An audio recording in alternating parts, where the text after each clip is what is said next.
Assalamualaikum warahmatullahi wabarakatuh.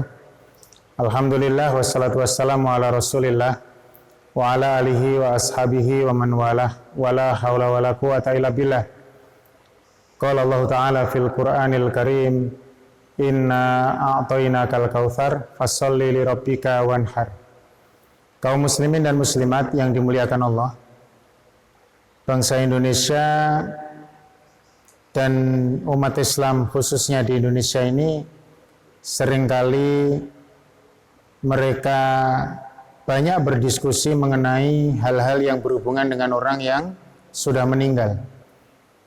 Ritual-ritual bagi mereka yang sudah meninggal, termasuk dalam situasi Idul Adha, banyak pertanyaan bagaimana kurban atau berudhiyah untuk orang yang sudah meninggal. Kaum muslimin dan muslimat yang dimuliakan Allah, seorang yang sudah meninggal itu pada dasarnya telah terputus amalannya. Taklif syariat atau beban syariat sudah terhenti dari dirinya, kecuali 3 hal yang kita fahami dari sabda Nabi SAW. In qata'a amaluhu illa min thalath, terputus amalnya kecuali 3. Di antaranya adalah sedekah jariyah, kemudian juga ilmu yang bermanfaat, ilmun yuntafa'u bihi, atau waladun sholihun yad'u lahu, anak soleh yang mendoakan untuk orang tuanya.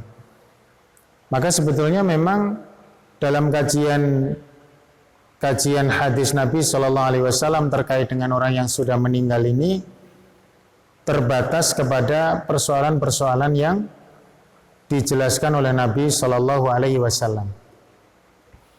Nah, bagaimana sebetulnya dengan udhiyah atau kurban untuk orang yang sudah meninggal?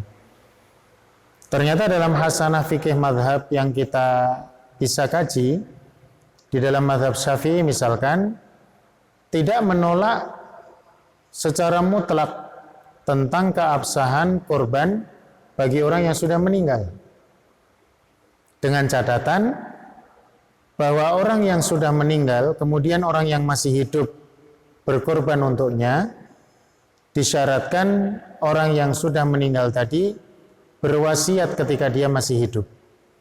Karena di dalam mazhab Syafi'i, niat ini menjadi satu hal yang sangat penting, termasuk dalam niat berkorban. Kalau orang tidak berniat berkorban, maka korbannya tidak menjadi sah adanya. Tapi kalau dia berwasiat, maka dia sudah berniat meskipun di masa hidup, dan dengan takdir Allah ternyata ketika masuk pada Idul Adha dia sudah meninggal. Maka kalau ada wasiat, silakan tunaikan wasiat itu, dan itu baik adanya, bagian daripada sunnah yang mulia untuk bisa menunaikan wasiat untuk berkurban. Selain dalam kerangka wasiat, dalam mazhab Syafi'i, seorang yang meninggal dunia kemudian yang hidup ingin berkurban untuknya bisa terlaksana dengan catatan bahwa orang yang meninggal itu sudah bernazar. Nah, ini karena dia dengan bernazar itu dia punya sesuatu yang harus ditunaikan. Ketika dia sudah meninggal, maka ditunaikan oleh orang yang masih hidup. Meskipun nanti untuk udhiyah atau kurban, hewan yang disembelih karena nazar untuk udhiyah, sohibul udhiyah atau sohibul kurban, orang yang berkurban tidak boleh memakan daging tersebut. Itu yang menjadi catatan. Berbeda dengan udhiyah atau kurban yang sifatnya sunnah. Ini kajian dalam mazhab Syafi'i. Adapun menurut mayoritas ulama, memang sebetulnya berkorban untuk orang yang sudah meninggal itu masuk dalam keumuman sedekah.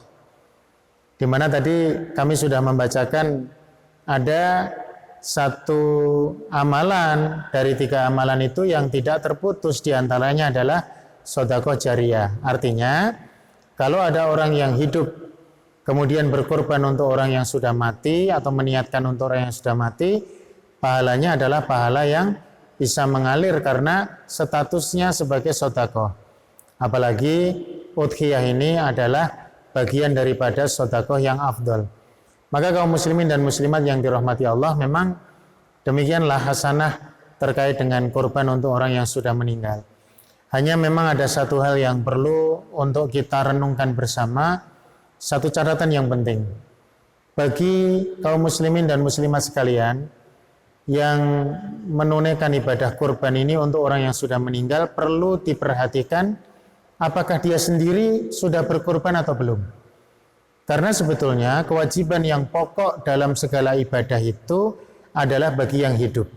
Sehingga jikalau ada di antara kaum muslimin dan muslimat sekalian yang ingin berkorban untuk orang yang sudah meninggal dunia, baik-baik saja dengan catatan yang kami sampaikan di atas tadi, tetapi yang afdol sebetulnya Anda berkorban untuk diri Anda. Misalkan Anda seorang anak, berkorban untuk orang tua yang sudah meninggal, berkorbanlah untuk diri Anda, maka orang tua Anda yang sudah meninggal itu insya Allah akan mendapatkan pahala dari apa yang sudah Anda korbankan. Karena bagaimanapun dia adalah orang tua Anda atau orang yang ada hubungan pertalian nasab dengan Anda. Sehingga jangan sampai kewajiban bagi mereka yang hidup atau kesunahan bagi mereka yang hidup terputus, sementara lebih memikirkan bagi mereka yang sudah meninggal dunia. Mudah-mudahan bisa bermanfaat. Assalamualaikum warahmatullahi wabarakatuh.